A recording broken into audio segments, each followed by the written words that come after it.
Well,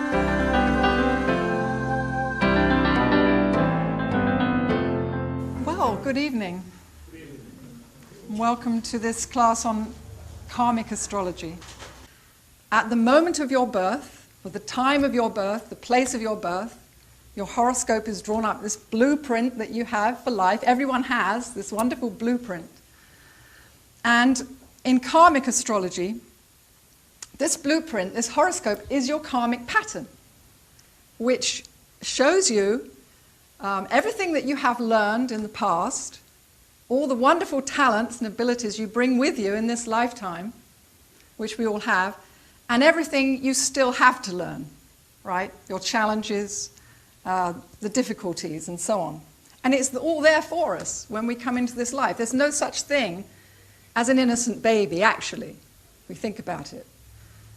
There is a certain innocence, obviously, because as we start every new cycle in life, we start afresh.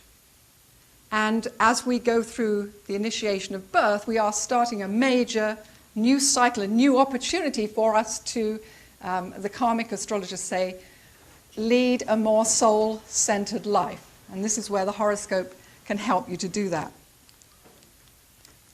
So it's a guidebook. It's a guidebook for us to use. And if you think about it, here we are waiting on the other realms before we're born. Who believes in reincarnation?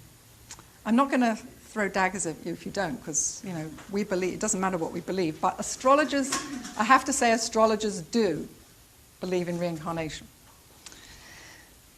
They believe that before we're born, we're sitting up there on the other realms, higher or lower.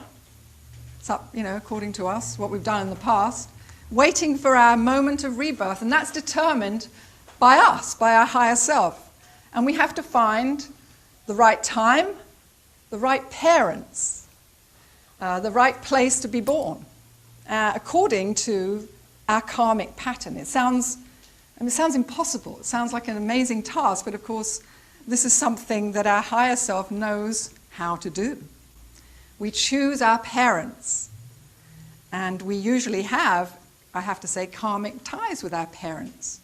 And I'm sure many of you feel that you do. And yes, we do. It's not by chance that we have the parents we do. So there we are, ready to be reborn, and the right moment comes.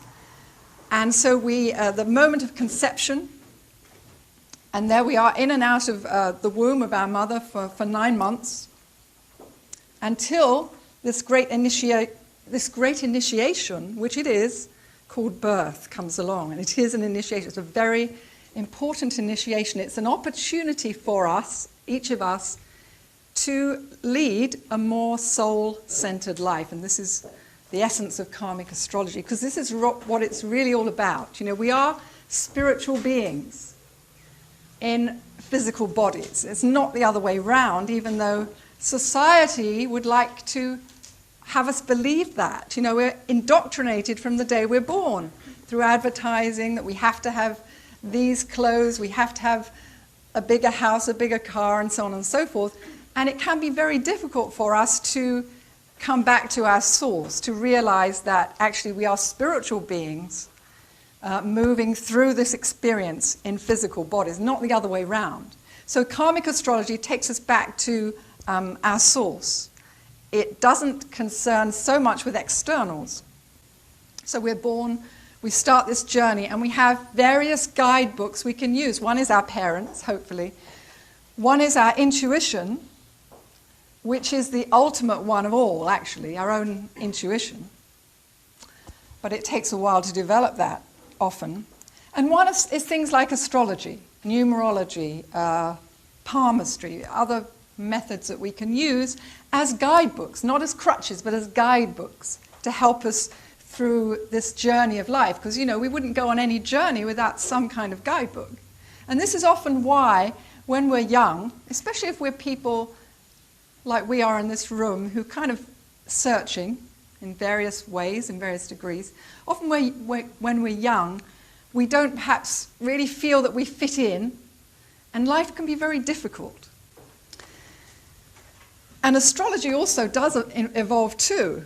And it was Dane Rudhyar, the French astrologer in 19 well, the late 1800s, who sort of started this trend of karmic or evolutionary astrology, as it's called. So thanks to him, it changed from a very fatalistic thing, very deterministic study, to one where the soul is at the center and nothing is set in stone. You know, we can change our destiny. And we change our future with every breath we take, with every thought we think, with every action especially that we take. Every time we do that, we change.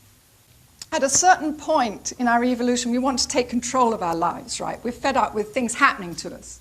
We want to take control.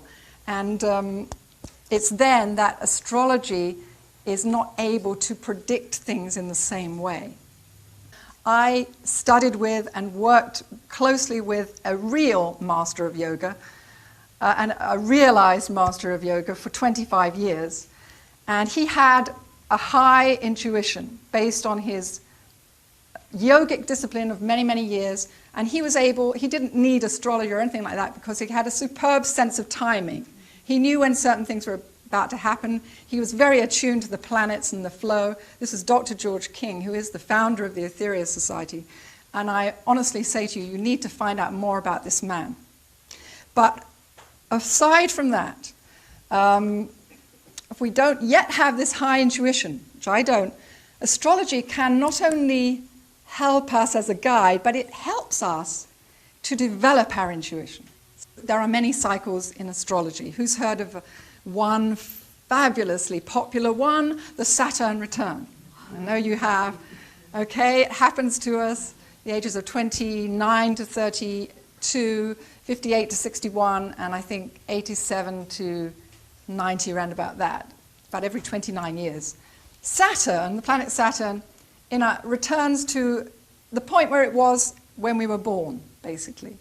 And Saturn is called the Grim Reaper, but it's actually the great teacher. So what it does, if we've really spent 29 years screwing up our life, then when it returns to the point when it was born, then it will bring us the results of those actions, do you see? So it can be really, really difficult, and often is. But if we've lived a perfect life, and of course I'm sure all of us here do, right, then it can be a very positive thing for us.